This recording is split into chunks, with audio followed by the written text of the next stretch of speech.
Well, good morning, pilgrims. It is day 15 on the Shikoku Henro, and today we have a 30-plus kilometer days with three temples. Temple 34, 35, 36. Temple 34 is 7.2 kilometers away. Yesterday I wanted to get there, but I couldn't find accommodations. Check out the sky, man. Blue skies. What a difference between today and yesterday. But that's how it goes when you're walking on an island. Woke up this morning at 5:30 officially, but actually I didn't get a good night's sleep, and I haven't been getting it over the last 2 weeks. I don't know what it is. It might be the fact that I'm 12 hours away from my normal schedule. Yes, that's probably the case. Had breakfast this morning at 6 and out the door at 6:30. Let's get the day started.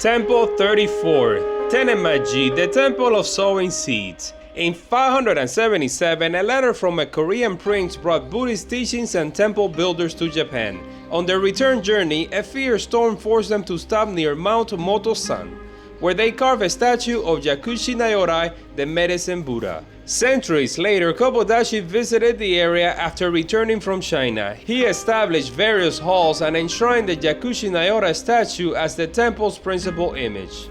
The name Teni comes from the 5 types of grains: rice, wheat, millet, foxtail millet, and beans that Kobodashi planted on the temple grounds. Pregnant women come to the temple to pray for an easy delivery. A unique tradition involves bringing a long-handled spoon to the temple where the priest removes the bottom and prays over it. After safe delivery, the woman returned the ladler in gratitude. It is 8:20 in the morning and I'm leaving Temple 34. I'm so tired this morning, I cannot explain it. I'm just so sluggish, and I had to do like multiple takes of the intro, losing my balance a little bit every now and then, but that's how it goes. Taking it easy today, even though it's a long day. May actually do a little section on the bus if I can manage to do the logistic of it. And now that I have internet on my phone, I was able to talk to my family for the first time from the trail and not from the Wi-Fi at the Minshuku. So things are always improving. I can't complain. And yeah, let's head back out. Maybe there's a vending machine here. Maybe I'll grab a drink or something because I'm just so down. And it's not emotionally, it's just physically.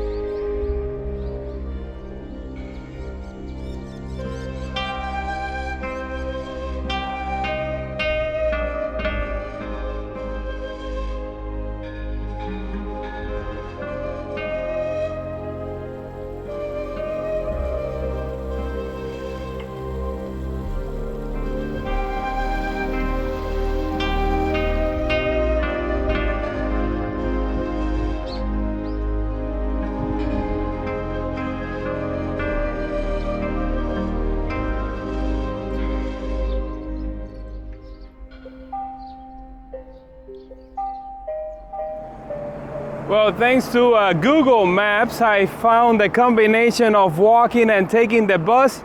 This is the bus stop. It took me a little bit to find it because I walked past it, but the bus should be here in the next minute or two.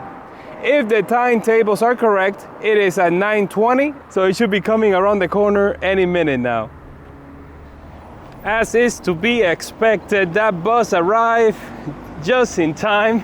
I climbed on there really quickly, took the ticket from the back entrance that you're supposed to go into, and then just sat down. There were 2 other guys in there It was mostly empty, and I rode it for a little bit, a few stops. I saw 2 Henros on the side of the road walking, and then having the GPS now on my phone and the data plan, I realized that I went past it like 1 stop. So I got off and I'm making my way back now. So now that I'm backtracking just a little bit, I'm gonna go up into Temple 35, taking the route that's supposed to be the exit.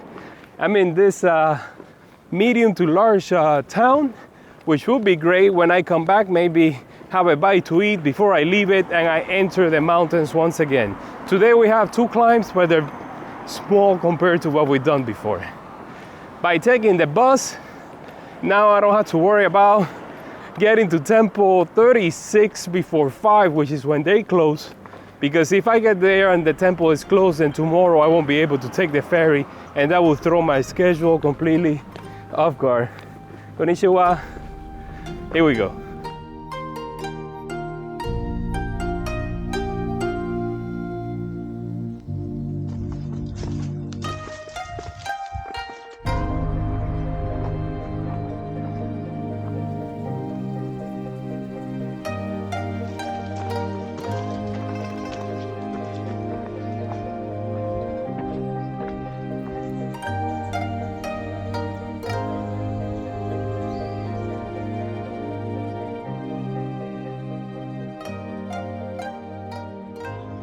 Temple 35, Kyotakiji, the Temple of the Clear Waterfall.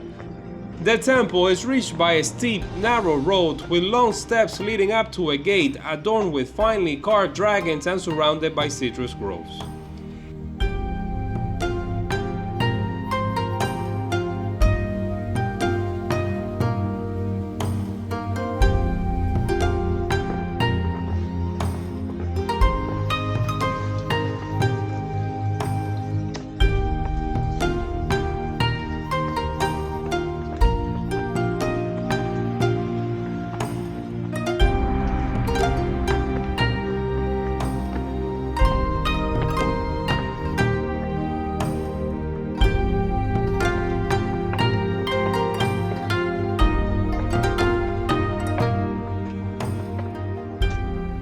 In 723, Gyoki Buddhist Abba, sensing a powerful spiritual energy, carved the statue of Yakushi Nayorai and established the temple.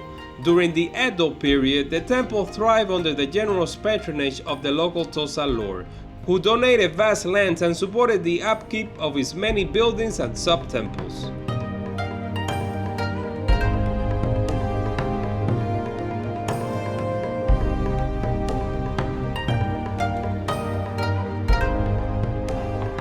During Kukai's visit in the Konin era, he struck his staff into the ground, causing pure water to gush forth, forming a pond. This sacred water not only irrigated the fields below, but also played a crucial role in the Tosawashi paper-making process, for which the temple is renowned for.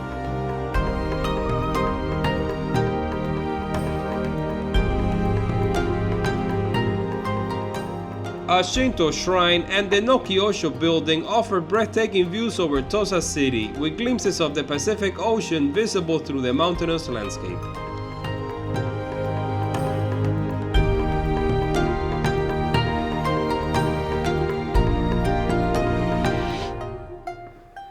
Coming down from Temple 35, can't believe I've done so many already. Are you guys like templed out already? Because they're kind of like the same, they have the same ritual that you're supposed to follow. You cross the gates, you bow, you go up the stairs on the left, you rinse your hands and your mouth, ring the bell, go to the main hall, light a candle and an incense, drop the name slip in the box, leave some donation, do the prayers, get your calligraphy, whether it's the book, the scroll, the vest, or all three as I'm doing it right now. Let me know if you guys are enjoying it in the comments down below. Let's interact with each other, even though by the time you see this, I will be home already. Now I have a long way to go. I have to cross this major city, well, town, let's call it a town, and then climb those mountains in the distance. On the other side, there's a seaside town where I'm gonna be staying, but then I have to cross over a bridge to go to Temple 36. I have to be there before 5 p.m. when the temples close. Then make my way back to the hostel that I book. This lady that runs the place speaks English, so I'm gonna try to make as many reservations with her as I can. Make a few phone calls, and then tomorrow morning we have that ferry ride, kind of like the one we did yesterday, but the one that we're doing tomorrow is gonna cut like 10 kilometers out of the tomorrow stage. Tomorrow's gonna be an interesting stage, and the day after as well. But that's how it goes out here. You know, that is the biggest challenge so far that I've noticed on this trip. I keep saying it, but that's how it goes, you know, and they're saying that this might be kind of like the last year when it's this quiet, because more and more people are interested in doing the Shikoku Henro, and maybe if you guys watch these videos, maybe you want to do it as well.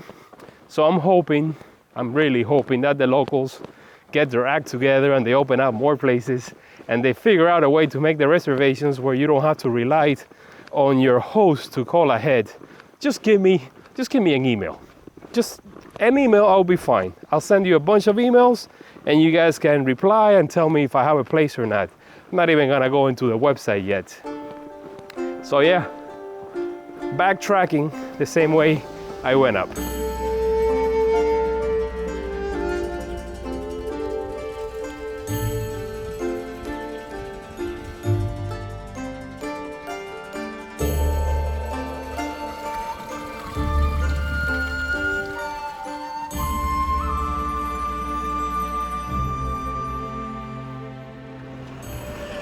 Man, it got so windy all of a sudden. The hat, the sage hat, is great when it comes to the sun, to block out the sun. And when it's raining, it's kind of like a perfect umbrella for your head.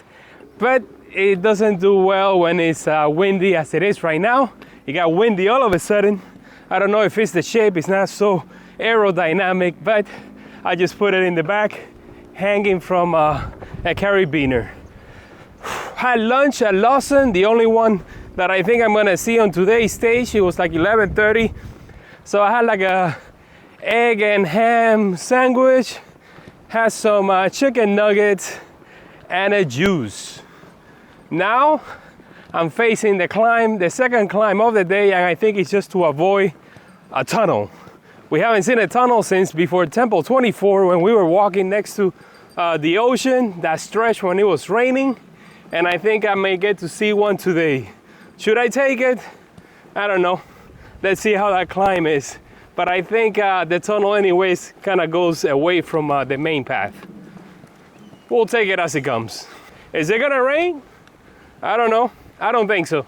I mean, it's a little bit cloudy, but the sun peeks through every now and then, and it's just windy. You know, when you're next to the coast, that goes with the territory.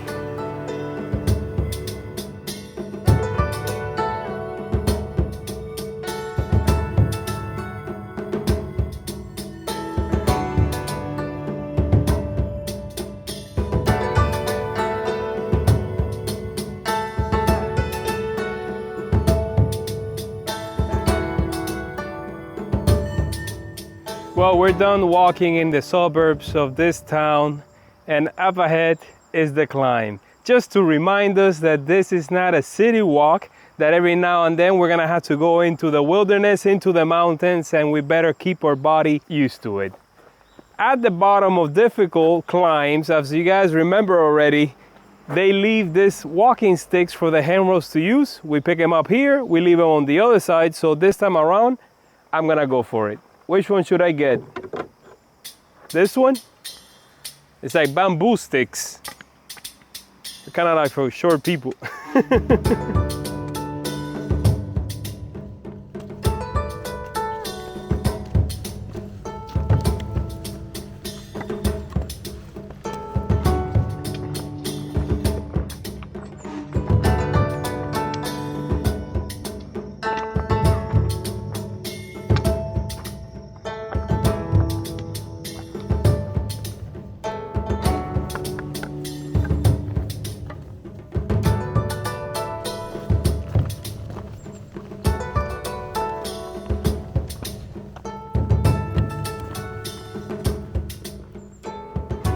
Well, the climb really wasn't too bad. Just 800 meters when it comes to distance, not elevation. An 800-meter climb would be a beast. I'm at the top here of the mountain, and now I see two roads that I could take, but I'm just gonna follow, of course, the finger here pointing in this direction because I don't know which way that goes.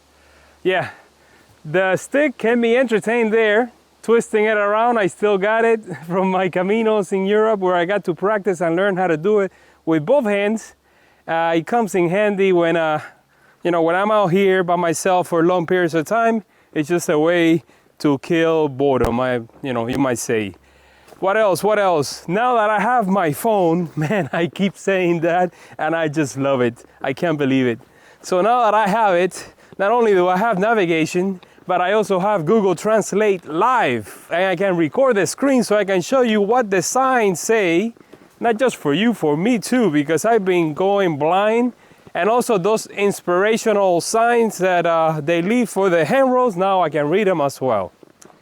The stick also works wonders when it comes to all the spider webs. Man, you have no idea how many I've gotten stuck to my face when you're walking on trails where you're the first one to go through. It's just the silk trail all the way. Let's see, 100 meters. So I'm still not getting the walking stick, the kukai stick, because that would be one extra thing that I have to keep in the back of my mind, especially when I get into the temples. You know, you're supposed to leave them at the entrance in a special place. And then, you know, I have already left my calligraphy book twice behind, so I don't want to add another layer, especially now that I have the white vest that I'm also adding a stamp to it. It's just too many things going on at once. And with the phone, that's an extra step now. I usually do the entire temple with the Insta360 on the long 10-foot stick. Are you guys enjoying that? That kind of looks like a jib. Then I go back and I do it with a Pocket 2, which is the one that I'm using right now, the stabilizing camera. And now I do a third pass with the phone. Look at this view. Oh yeah.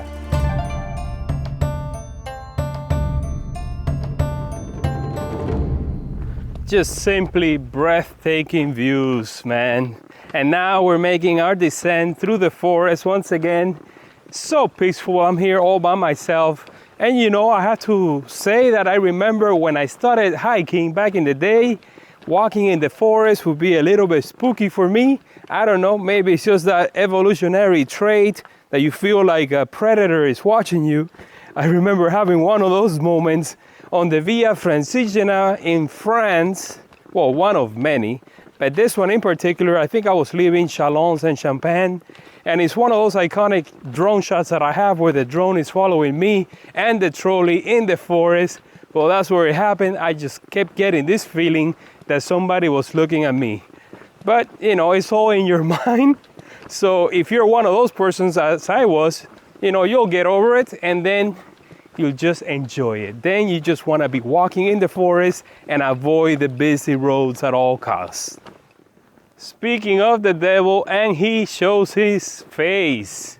Yes, I saw another snake, the 7th one on this trip. I haven't seen one in quite a while now. I would say about 5 days or so before even getting to the border between Tokushima and Kōchi Prefecture. When I was in the mountains, you know, this one was a black one. It was just laying there in the path. I saw it because I'm always scanning the ground. And I guess I'm getting used to them already. This one was not the venomous type. The Mimuska, I think is what it's called. I've seen that one already, dead. Ran over by a car on the side of the road. So yeah, down from the climb, left the walking stick behind. Now I have to walk through this town, which is the one where I'm gonna be staying today, but I still have to cross over that bridge.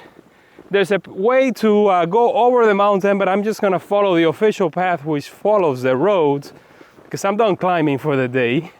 Visit Temple 36, then backtrack, and I think I have to go to a convenience store because I'm staying at a hostel and it doesn't offer anything to eat. No food, no dinner, no breakfast. So I have to go to a Lawson or whatever they have close by and pick up some supplies for tonight and for tomorrow morning.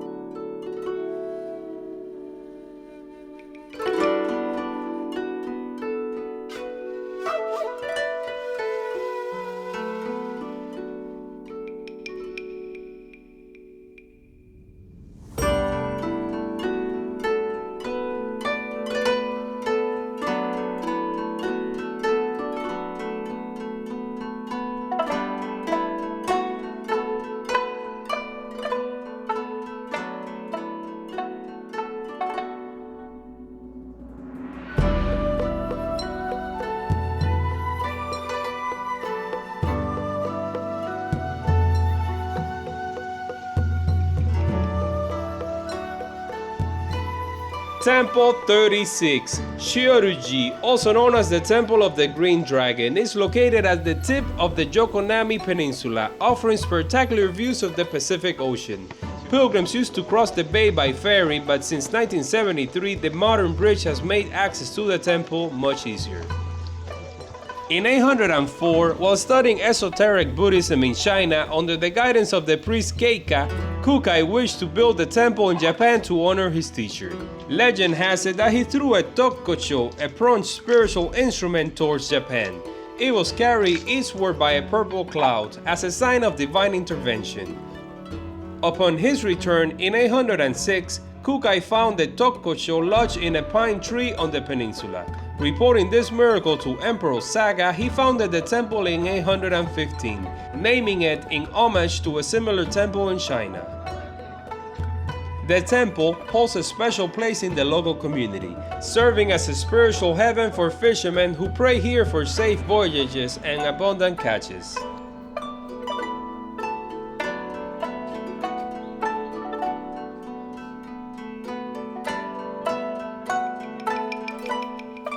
"3:30 in the afternoon, and I made it to the last temple of the day, Temple 36. And as I was making my way up those steep stairs with all the food that I have in my backpack, came across what seems to be like the end of a procession or maybe a burial or a funeral, I don't know. But all the people were dressed in costumes and they were wrapping up and having a dinner, I guess. So this is it, man. I had to go back now to the same town, cross over the same bridge, and make it to the hostel around 5 p.m. Still got an hour and a half, so that's plenty of time. Pretty cool, huh? I can't get enough of it. Let's go.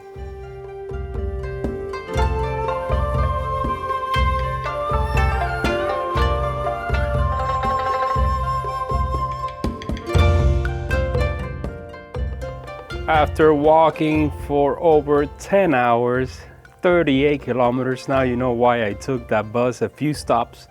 Made it here at 4:36 to the hostel where I'm gonna be staying today. The lady saw me on the security camera and she talked to me. She said she's gonna be here in 5 minutes, so I decided while I wait, I had some of the food that I bought at the supermarket because I'm starving. They have bicycles here, I guess, that you can borrow to go there, but I already have everything that I need. I just want to go in and take a shower because today I'm beat. Yes, I am. I hope that tonight I get some good night's sleep, because if not, I don't know what's gonna happen to me.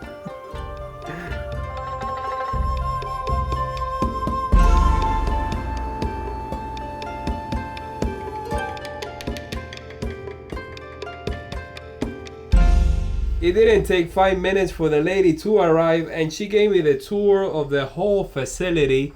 I'm gonna be staying here all alone. This is a place, this is a hostel that fits 3 people in bunk beds and this bed, and there's also like a private room. She told me that the 2 guys that were supposed to stay here tonight with me showed up yesterday, a day ahead of schedule, because they're running out of time and they needed to gain some ground. So there you go. This town, there's very few places to stay, at least that are within our budget, and this one only has space for 4 people. That goes to show you the dire situation that we find ourselves in. So yes, this is my room. These are the 2 bunk beds. This is the private bed where I'm gonna be sleeping tonight. Hopefully tonight I catch some sleep. And let me just give you a tour of the place. Ooh, it's very dark in here. So this is the shower. I just spent about 20 minutes in there just soaking it all in, because today I'm feeling it, man. I'm feeling it. We got 2 bathrooms over here. We have like the, what is it? Japanese style toilet. And then there's like a simple, I guess, European or Westerner style toilet on the other side. What else? Just show you the showers. We got this kitchen over here where you can prepare yourself something to eat. We got tea, which I might be making myself one now. And this is like the living room area where we can hang out.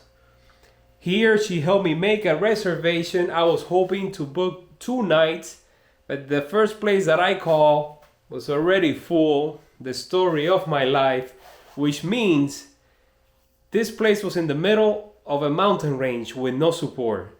And there's no way to walk all the way to temple, what is it? 39.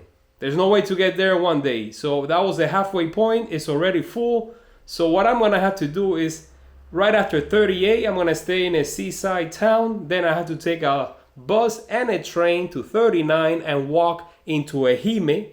And I already have that one booked. It's a ryokan, but it doesn't serve food. There's a place to eat like 3 minutes away. So yes, I have a bicycle here, and the Family Mart is open 24 hours. So chances are that tomorrow morning, let's say around 6, I can get on a bicycle right over there, have something for breakfast, have enough time to come back, and then catch the ferry at 7:10 in the morning. Yes, I'm gonna pig out with everything that I bought today because today I burned like 4,000 calories. I think I can afford it. And today's trail angel of the day is Tulip Fernandez. Thank you so much for the trail magic, the Osetai. Don't forget to subscribe, guys, and follow to stay in the loop. See you tomorrow at 6 in the morning so we can take that bike ride to the supermarket, have something to eat, and make it back just in time for that ferry ride. Tomorrow is gonna be a crazy day. You'll see.